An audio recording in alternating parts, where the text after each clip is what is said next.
Pakisabi mo sa iyong katabi, mahalaga ang gabing ito. Napaka-importante po. Halin po sa mga nangyayari sa ating kapanahunan, sa mga nagaganap, kung hindi tayo mapagbantay at nagiging maingat, no?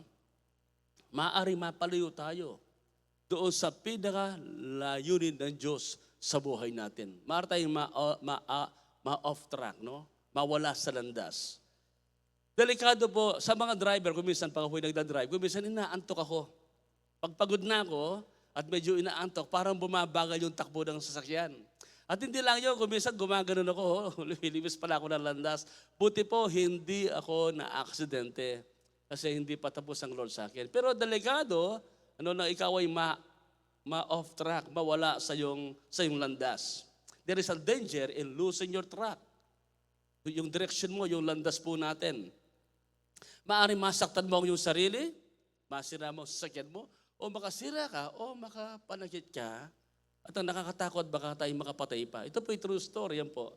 Isa pong karera po, the out of track po, yung kotse, pangkarera, at nakapatay ng 6 na tao. So delikadong tayo po yung ma-off track, mawala sa ating pinakalandasin, pinakalayunin sa ating mga buhay. Kaya nga po, ang nais kong i-share sa inyo sa gabi ito is about get back on track. Get back on track. Live your life according to God's plan and purpose. Manumbalik po tayo sa tamang landas. No?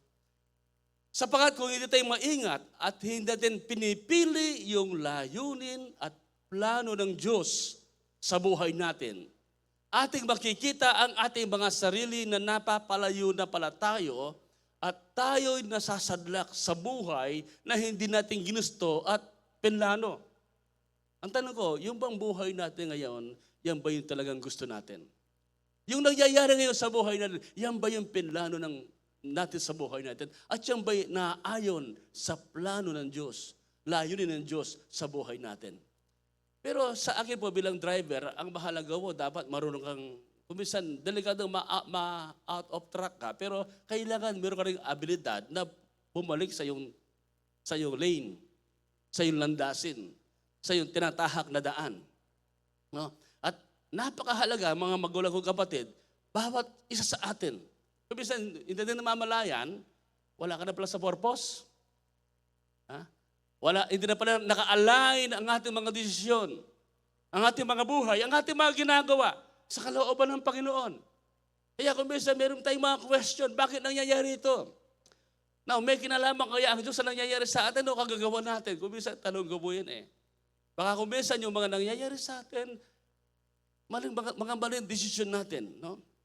Pero ang mahalaga, habang hindi pa huli ang lahat, kinakailangan makabalik tayo sa ating purpose. Amen? Meron lang tayo isang buhay. We have only one life to live. And I believe it's not yet too late for us to go back to our purpose. Ano ba, marami nagbabalik na. Nagbukas na ang ibang mga eskwelahan. Pabalik na sa normal. Diba? Pabalik na ang lahat sa normal. Sa mga kumpanya, basketball, balik na sila. No? Baka tayo na lang pong hindi bumabalik. Ha? Pakisabi sa iyong katabi, balik na tayo. Kaya nga po, napakahalaga, agad nating i-align ang ating buhay doon sa pinakalayunin at pinaka-purpose ng Diyos sa buhay natin. Doon lang natin talaga masasabing nabuhay tayo ng mahalaga, a significant life. No? Now, ito yung nasa puso ni God. No? Mamaya babasahin natin ang buong talatang ito. Dito po sa Jeremiah. Sabi ng Panginoon, return, sabi niya. Jeremiah 3:22, return, you backsliding children. Actually, sa Tagalog, ang ginabi dyan, manumbalik kayo, ikaw na taksil ng mga anak ni Israel. So para sa Diyos, ang tayo lumayo sa kanyang plano, sa kanyang layunin, sa kanyang landasin, isang kataksilan. Sabi niya, and I will heal your backslidings. Aking papagagalingin ang inyong patataksil, sabi niya, ang inyong pagtalikod. Behold, sabi po nila, we come to you, for you are the Lord, our God. We come to you. Gusto ko lang kong i-remind sa inyo, when God called us, He did not just called us, to be saved. Hindi niya tayo tinawag, pag-correct mo yung aking English. He did not just call us to be saved. He also called us to His purpose. Tama ba yun, Dix? Okay, tinawag tayo ng Panginoon sa ating layunin. Okay, huwag tayong pa-distract sa aking sinasabi. Amen po mga kapatid, tinatawag tayo ng Panginoon sa kanyang purpose. Ang ganda po ng pagkasabi rito sa The Voice Translation ng Romans. We are confident that God is able to orchestrate everything to work towards something good and beautiful when we love Him and accept His invitation to live according to His plan. So dito may condition, ini-invite tayo ng Panginoon. Tinatawag tayo na mamuhay tayo ayon sa kanyang plano. And God will orchestrate everything. No? He will engineer everything to work towards something good and beautiful for us who love God. Gagawin ng Panginoon na magiging maganda ang ating pong mga buhay. Sabi nga po ni Miles Monroe, your destiny is chosen by God. Ang Diyos, pinili niya yung ating destination. Maganda. Talagang mabibless tayo. Tiyak na yung ating future, yung ating magandang bukas. But whether you arrive there is up to you. Now, ang tanong, kung tayo makakarating doon, nasa atin po yun. Nasa ating pagpili. Can I have an amen? Sapagkat kung ano po tayo ngayon ay bunga ng mga desisyon na ating piniling gawin noon. Kaya napakahalaga, ngayon pa lang po, ay pagbutihin na natin ang ating mga pagpipili. Pipiliin mo maging asawa. Pipiliin mo maging kurso. No? Kung anong pipiliin nating buhay. Napakahalaga na pag-isipan natin lahat ng ating ginagawa in the light of God's will. Now, ito yung ating pag-uusapan. How to get back on track with your purpose before it's too late. Bagamat may destiny tayo, ang ating buhay hindi pa haba. Ang ating oras sa mundo ito ay limitado na lang. Kaya nga sabi ng Bible, redeeming the time for the days are evil. Sabi, samantalahin nyo ang bawat pagkakataon, sabi ng Bible, sapagkat masama na ang panahon. Nakita natin yan during these 2 years ng pandemic. Meron tayong mga gustong project na gawin, mga gustong lugar na puntahan, mga business na gustong gawin, hindi pwedeng gawin sapagkat may restriction. Masama kasi ang nangyayari, nagka-pandemic, may mga bawal. Kahit kuminsan healthy ka, binabawalan ka. Kahit kuminsan pwede, hindi pwede. Sapagkat yan ay kautusan ng buong gobyerno. So yan po isang pahiwatig sa atin na hindi lahat ng panahon at oras ay sa atin. Amen? Maaaring bukas wala na. Maaaring yung ating pinaka-oras ay gayon na lang po. So kailangan kung magmamahal ka ngayon, magmahal ka ng todo, magpakabait ka ng todo, amen? Manalahin ka ng todo, sumamba ka sa Diyos ng todo. At dapat todo-todo, all the way, todo-todo tayo sa Panginoon bago maging huli ang lahat. Magbibigay po sa inyo ng 10 katanungan, kaisipan, na ating pag-iisipan. No? Kung nasa tabang landas pa tayo para matupad ang layunin ng ating buhay. 10 reflection questions that will help us know if we are still on the right track to fulfill our purpose. Ang iba walang pakialam sa purpose. Pero tandaan natin, napakahalagang alam natin ang ating purpose. Sapagkat yan po'y parang pinaka-blueprint ng ating buhay. Nagbibigay ng direksyon, ng motivation, ng inspiration. Yan ang ating pinaka-mapa, pinaka-true north. Sabi nga, in other words, pag may purpose ka, yan ang mag-guide sa'yo, gigising sa'yo, magmamotivate sa'yo. Na magtiis, magtiyaga, magpatuloy, magsakripisyo, bumangon. Can I have an amen? Yung ang purpose. Ngayon, ang tanong, baka nawawala na tayo sa ating purpose. Sabi nga kanina, nagbalik na yung iba. Tayo hindi pa. Ang unang tanong ko ito, sure ba ako na ito talaga ang gustong buhay ng Diyos para sa akin? Isang simpleng tanong. Yung nangyayari ngayon sa'yo, sa iyong personal life, sa iyong pamilya, sa iyong career, sigurado ka ba yan ang buhay na gusto ng Diyos para sa iyo? Kung hindi tayo makasagot ng malinaw sa katanungan yan, hindi ka sure. Of track ka, nawawala ka sa tamang landasin ng ating buhay.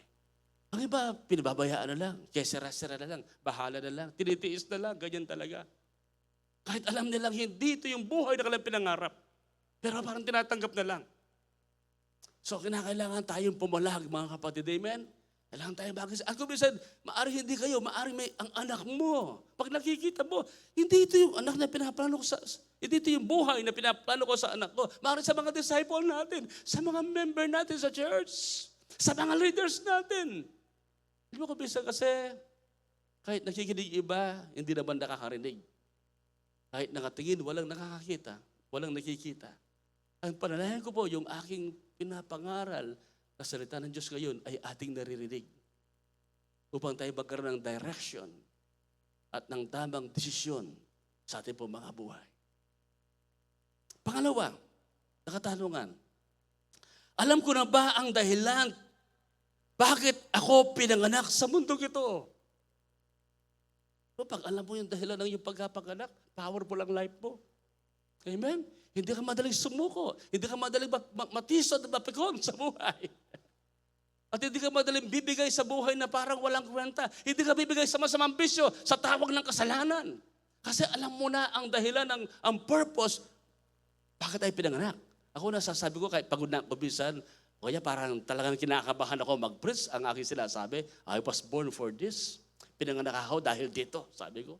Ina-encourage ko ang sarili ko. Kaya pag kino-confess ko yun, anointed ako, pinanganak ako para gawin ito, magturo, mangaral, mag-disciple, lumalakas ang loob ko. Lumalakas ang espiritu ko. So alam na ba natin ang dahilan ng ating pagkapanganak sa mundo ito?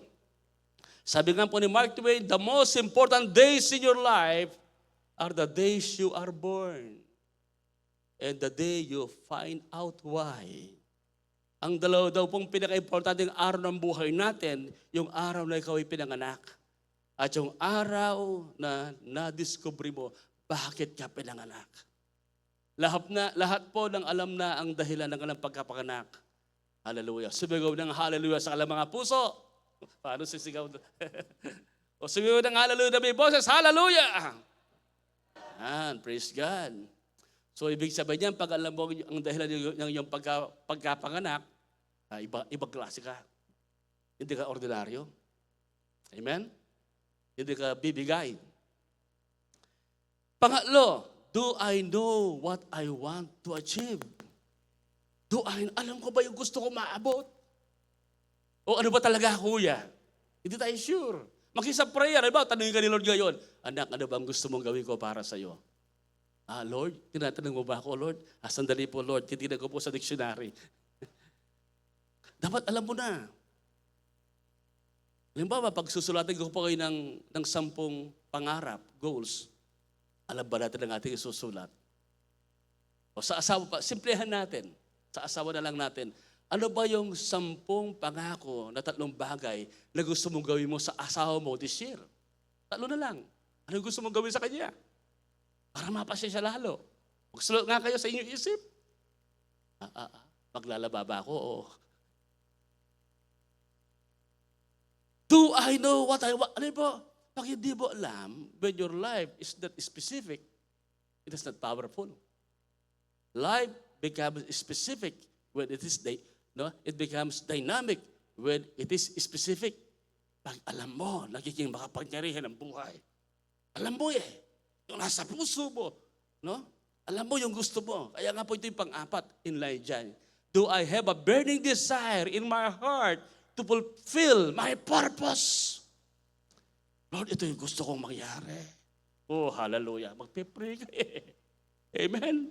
Makikilaban ka hindi ka magiging balat sibuyas. Hindi ka patampuin, hindi ka agad bibigay sa kasalanan. Kasi alam mo yung purpose mo, alam mo yung gusto mo.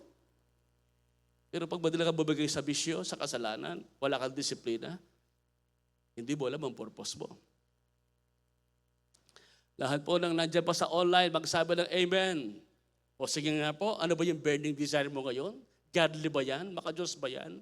Naka-align ba yan sa purpose ng Lord sa buhay natin? O baka iba ang ini-imagine natin sa buhay. Iba ang pinapangarap na gustong gawin. Papunta sa kapahamakan. papunta sa kamatayan.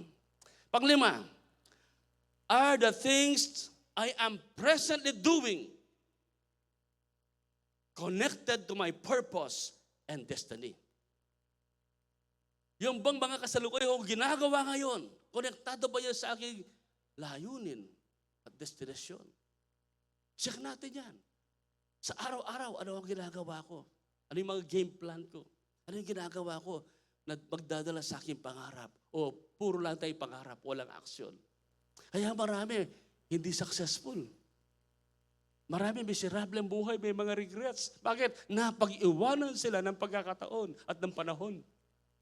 Sapagat may mga ginagawa sila sa kasalukuyan na walang koneksyon sa kanilang purpose. Isang tinuturo sa akin ng Panginoon na dapat ginagawa ko connected sa purpose. Connected sa purpose. Amen? Pati pagtulong dapat connected. Hindi lang tayo nagkakawang gawa para sumikat. Dapat connected sa purpose. Ano yung purpose natin? We love God, we love people, to share the gospel, to share the good news. Kaya nga po, thus it leads them, yung aking mga ginagawa, to my purpose and my dreams. Check po natin yan. Pang-anim, ang landasbas na kasalukuyan kong tinatahak ay dadalhin ako sa buhay na pinlano ng Diyos. Para magkabaganit yung 5 and 6. Yung pupuntahan mong party, yung pupuntahan mong lugar, yung pupuntahan mong website, yan ba'y magdadala sa iyo? No? Dadalhin ka ba yan sa pinakaplano at destiny natin sa buhay? O yan ay papatayin ang iyong passion, ang iyong desire to obey God. Ilalayo ka sa cell group. Ilalayo ka sa winning souls and making disciples. Ilalayo ka sa church, sa worship. Nakakalungkot, pero wala ngayon dito nilalayo ng kanyang activity. Napansin ko kanina, kalahati lang tayo ngayon, wala man tayo sa kalahati. Sabi ko, na-discourage ata last Wednesday kasi nagka-problema tayo dito. Ang daming wala ngayon. No? Si Pastor Jun nagpaalam sa akin nasa Pangasinan po, may funeral service. Si Ka Ronald naman po, namatay ang kapatid. No? Ronald Pigaw. Si Ate Janet naman po, Ate Janet, kasawa ni Paring Nursing, namatay yung nanay niya. Mamaya pupunta po tayo dyan sa patay, yung 2 patay. Kay Father Ronald at saka kay nanay po ni Sir Janet. Yan lang po ata sila sa may madabdab na, tama ba ako? Madabdab lang sila nakaburol. Parang pong luksang kalatas ng tabag doon, anunsyo, yung pinagi ko. Kung tayo po'y makiramay, maganda po na tayo makiramay. Pero iba, walang purpose. Nasaan kaya sila ngayon? Yung kalang tinatahak kayang nalandasin, saan sila dadalhin? Saan sila dinadala? Ito ko'y nagpe-pray. Huwag silang dalhin sa masamang lugar at ilayo sa Diyos at mapahamak sila. Hallelujah. Pampito po. Ito, para magkabaganan ulit ito. Are the things you are doing in secret? Lahat tayo may ginagawa sa secret ko minsan. Alam mo, pag may mga secret sa buhay, delikado yun. Dapat walang secret. Walang private life. No, dapat ang buhay natin asin ayon ilaw ng sanlibutan. Amen? Dapat open po yung buhay natin. Kung ano tayo sa nakatago, doon tayo sa madla, sa naka-open. Hindi tayo mga hipokrito, doble kara. Kuminsan ay Hestas, kuminsan ay Barabas, at madalas ay Judas. Sana hindi ganun. Amen. Lahat ng Barabas, magsabi ng Amen. O lahat ng Barnabas, magsabi ng Amen. Barnabas, encourager yan. Are the things you are doing in secret empowers you and inspires you to fulfill your purpose. Pag hindi ka nagwiwin ng soul, ibig sabihin yan, may ginagawa ka, naglihim na pumapatay ng soul winning, ng passion para mag-pray, mag-soul winning, mag-share ng gospel. Dahil ba, walang boldness. Kasi kung saan napupunta, anong ginagawang palihim?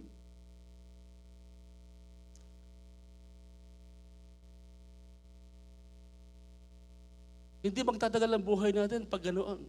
Walang mangyayari, kawawa tayo, pinapahirapan.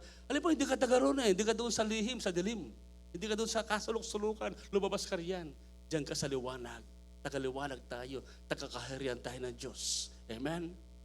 Now, sinasabi ko ito not to condemn. Hindi po para hotulan at maging judgmental ako. Bilang yung pastor, I need to speak this to get you back on track, on your purpose. Kasi mandaraya ang kasalanan kamukha ni Demas, iniwan niya ang ministry. Dahil na humaloy siya sa mga bagay ng sanlibutan. Sabi ni Pablo sa 2 Timoteo 4:10. Sabi ni Paul, Demas has forsaken me.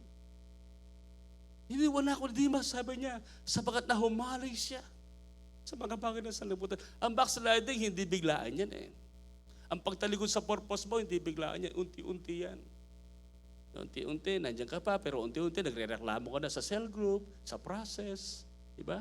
Unti-unti nagre-reklamo ka na sa discipleship, sa training, sa worship. And yes, sa bandang huli, nawawala ka na, naglalahaw ka ng parang bula. Paano tayo mag-grow, lalakas kung wala ka sa mentoring, sa training, sa proseso? Na tayo na process, binabago ng Lord. Di ba yan ang ating buhay? Amen. Hindi naman tayo namimilit eh. Nasa inyo pa rin po yung kung gusto. Pero yun ang tawag ng Bible. Naglagay ang Lord ng mga apostol, propeta, evangelista, pastor at guro para daw po ihanda, itrain, sanayin, that is process, sanayin ang mga banal sa paglilingkod. So nagbabackside ang puso natin, nagiging makasarili na tayo. Sabagat may mga ginagawa tayong palihim na makasarili, na nasasatisfy yung laman at kailangan mo ng deliverance. You need deliverance. You need to cry out to God. Kailangan mo magkulong sa kwarto, lumuhod, umiyak, hanggang lumaya ka sa kasalanan yan.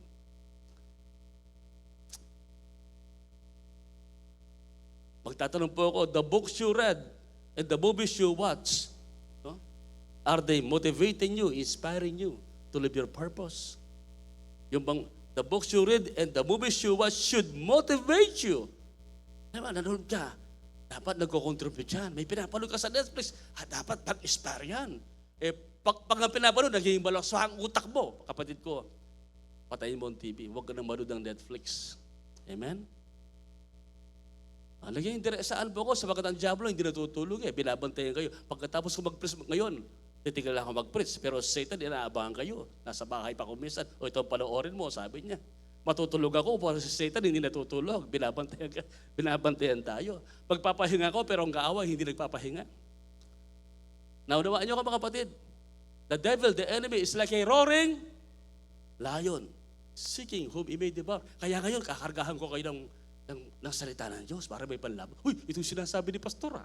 Ay, hindi ako patutokso. Bakit si Jose nang mag-borless? Hindi gagamit ako ng term ganyan. Si Potiphar, tumakbo si Jose. Hindi niya, babae, sabi niya, I rebuke you. No, alam ni Jose, kung hindi siya tatakbo, matutokso. Kasi, sa totoo lang, sexy si Potiphar. Kaya pag sinabi, hindi ako magkakasala, kahit mature na ako, kaya nga adult na ako, kaya for adult ang pinapanood ko, adult na ako. Hindi ko mo for adult only, ibig sabihin, pwede mong panoorin. Amen. Na bakit ako ganito magsalita? Ang diablo kasi matapang eh. Kami na lang mga pastor na nahihiyang mag-preach na ganito. Si Satan talaga, lantaran na ang special offer sa mga tao. Kaya kung di ko siya unahin, maunahan tayo. Kasi ako matutulog, magpapahinga. Si Satan hindi. Tanong ko, natutulog ba si Satanas? Nagpapahinga ba siya? Hindi siya natutulog, hindi nagpapahinga. Kaya pag tulog ako, anong ginagawa niya? Baka kausap ka. Diba? Ini-entertain ka. O talo na naman ako. Talo naman yung mga pastor. Kaya kami po mga pastor, sasamantalahin namin ang pagkakataon. Amen? Mahirap na po. Kasi hindi ko naman kayo nababantayan. Hindi ko alam ang ginagawa niyo mga palihim. Pero si God alam. As si Satan, nandoon, nanonood.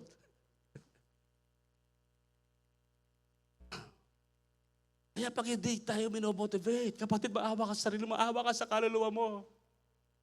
Maawa ka sa iyong sarili. Bakit? Kung totoo kasi Kristiyano, tortured ka doon eh. You are torn between two lovers. feeling like a fool. Loving both of them is breaking all the rule. Sabi nga ng awit.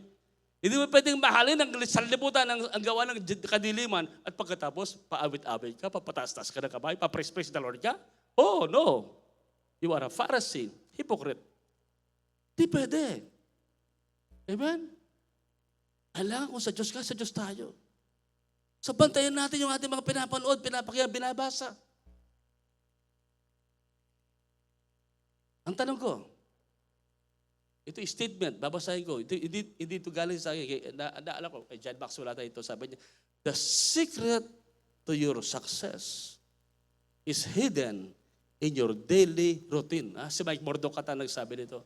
Yun na pong susi sa ating tagumpay, sikreto, ay nakatago kung ano yung ating ginagawa. Yung ating ordinary daily routine. Halimbawa, nagdi-devotion ka, nagpipray ka, tumutulong ka, nagsisikap ka, nag-aaral ka, nag-review ka, nag-exercise ka. Regular mong ginagawa yan, hindi pwedeng hindi ka magtagumpay. Nasa daily routine natin, ang sikreto is hidden in your daily routine. Ano ba yung ginagawa natin sa pang-araw-araw?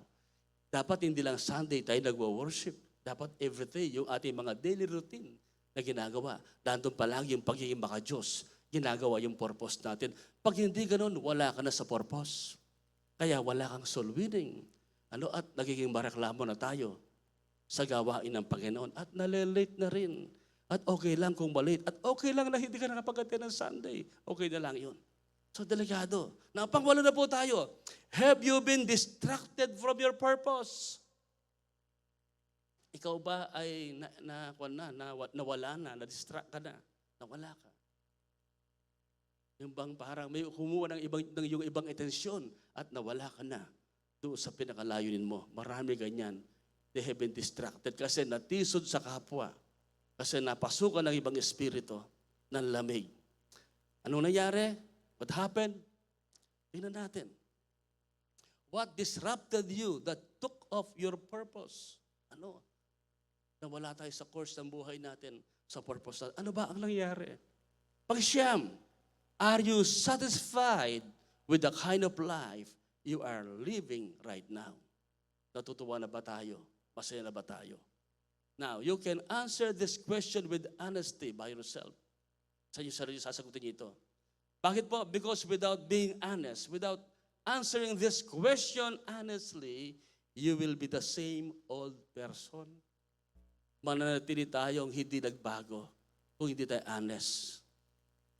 Hindi natin talagang sasagutin ito na may totoong puso. Hindi tayo magbabago.